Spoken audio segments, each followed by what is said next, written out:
नमस्कार, मैं हूं नीलू। तो पाकिस्तान के अशांत बलूचिस्तान प्रांत ने शनिवार को हिंसा की नई लहर देखी जब बलूचों के विद्रोही समूह बलूचिस्तान लिबरेशन आर्मी यानी कि बीएलए ने एक साथ कई जिलों में धावा बोल दिया। इसे बलूचिस्तान में 2 दशकों का सबसे बड़ा हमला कहा जा रहा है। बीएलए ने इस अभियान को हेरॉफ 2.0 का नाम दिया है और दावा किया है कि अभी भी ये जारी है। समूह ने बड़ी तादाद में पाकिस्तानी सुरक्षा बलों को मारने का दावा किया है, साथ ही कई शहरों और ग्रामीण इलाकों पर नियंत्रण की बात कही है। बीएलए के प्रवक्ता जियाद बलूच ने बयान जारी कर कहा कि इस्लामाबाद की सैन्य मौजूदगी को पीछे धकेल दिया गया है। वहीं कई जगहों पर लड़ाई जारी रहने की बात भी कही गई है। बलूचिस्तान लिबरेशन आर्मी के प्रवक्ता ने कहा कि उनके लड़ाकों ने मस्तोंग, पसनी, नोशकी, क्वेटा समेत कई शहरों में पाकिस्तानी सेना, पुलिस और फ्रंटियर कोर के जवानों को निशाना बनाया है। समूह ने दावा किया कि उनके लड़ाकों के साथ मुठभेड़ में पाकिस्तानी सुरक्षा बलों के 200 से ज्यादा जवान मारे गए। कम से कम 17 जवानों को पकड़ने का दावा उनकी तरफ से किया गया। हालांकि बीएलए के दावों की स्वतंत्र रूप से पुष्टि नहीं हो पाई है और अभी आधिकारिक पुष्टि भी इसकी नहीं हुई है, इसलिए इन आंकड़ों को लेकर हम बहुत ज्यादा चर्चा नहीं करेंगे।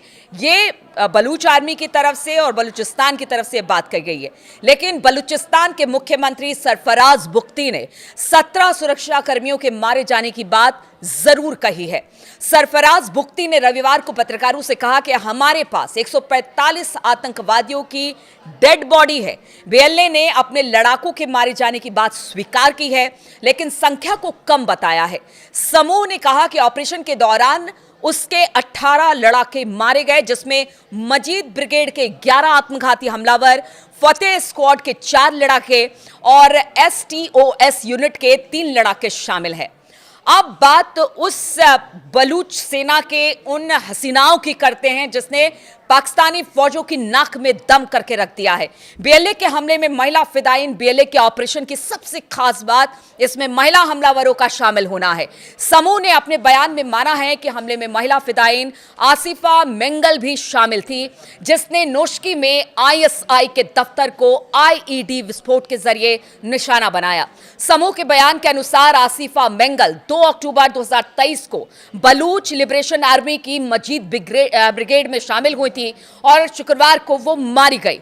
इसके अलावा समूह ने अपनी एक और फिदाइन हवा बलूच के बारे में भी जानकारी दी है और बताया कि उसने ग्वादर फ्रंट पर दूसरे फिदाइन के साथ कंधे से कंधा मिलाकर लड़ाई लड़ी। समूह के चैनल हक्कान ने उसका आखिरी संदेश और वीडियो भी जारी किया है। पाकिस्तान के रक्षा मंत्री ख्वाजा आसिफ ने भी स्वीकार किया कि हमलों में महिला हमलावर शामिल थे। हमले पर बीएलए ने क्या कहा है और पाकिस्तान की तरफ से क्या बयान आया है, सिलसिलेवार तरीके से वो आपको बताते हैं। तो हमले पर बीएलए ने कहा कि अपने बयान में उन्होंने कहा है कि उसने 14 शहरों में 48 अलग अलग जगहों पर हमला किया। इन हमलों में 200 से ज्यादा पाकिस्तानी जवानों के मारे जाने और 17 को पकड़ने का दावा बीएलए की तरफ से है। साथ ही उन्होंने कहा कि 18 लड़ाकों के मारे जाने की बात भी बीएलए ने स्वीकार की है। अब पाकिस्तानी अधिकारी ने इसको लेकर क्या बयान दिया है। पाकिस्तान की सेना ने कहा है कि शनिवार को ऑपरेशन में उसने 92 चरमपंथियों को मार दिया और इसके पहले बलूचिस्तान में अधिकारियों ने शुक्रवार को 42 बलूच लड़ाकों को मारे जाने की बात भी कही।